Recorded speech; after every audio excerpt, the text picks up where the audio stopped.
Alex A. Dean Gray, researcher, author, speaker, creator and founder of Advanced Behavioral Analysis and the Wonderful and Rituals programs related. This story to a group.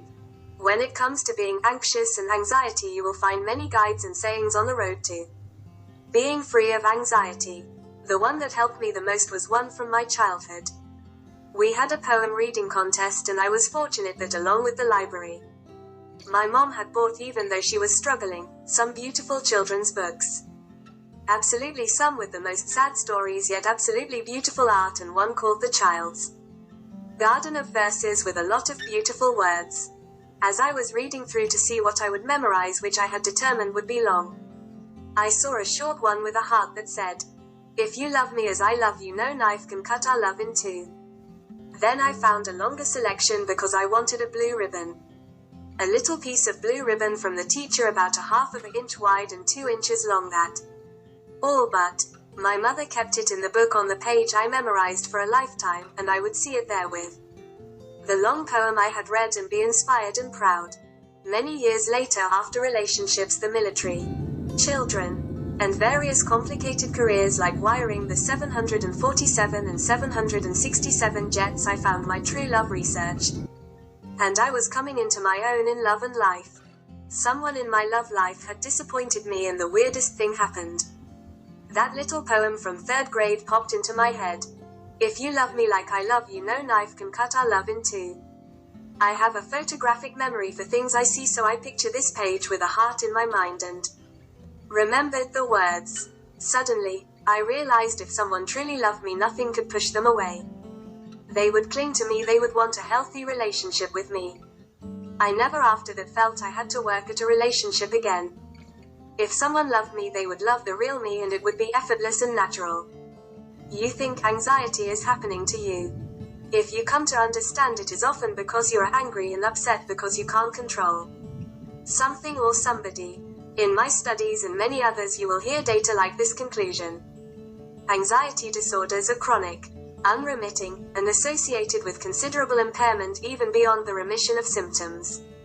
Mendlovich and Stein, 2002. Rodriguez, Bruce, Pagano, and Keller, 2005. Those in long-term, intimate relationships with adults suffering from anxiety disorders face the prospect of managing the affective and behavioral consequences with little substantial relief. In most studies, anxiety comes from a feeling that life or something is beyond your control. May it is because you are trying to control something like your partner's feelings or actions, or action items they are not doing that you create for them.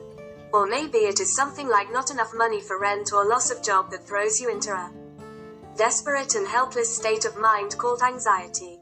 Very often it is a relationship.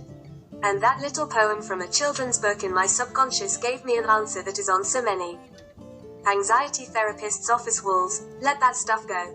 So as you meditate at work, on your drive home, as you journal hopeful with one of my rituals, anxiety journals, begin to tell yourself if it's not life-threatening or abuse, let it go.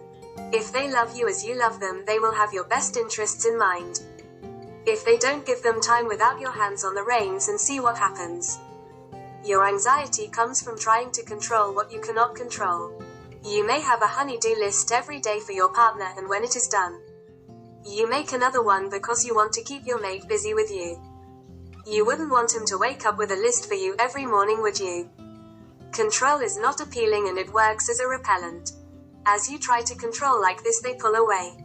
Ask each day, am I calling my partner in crisis that they have to fix?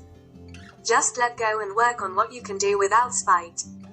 An example might be, if your city keeps having blackouts, instead of calling and cussing some poor operator out, get solar panels, batteries, chargers, and a generator that is quiet.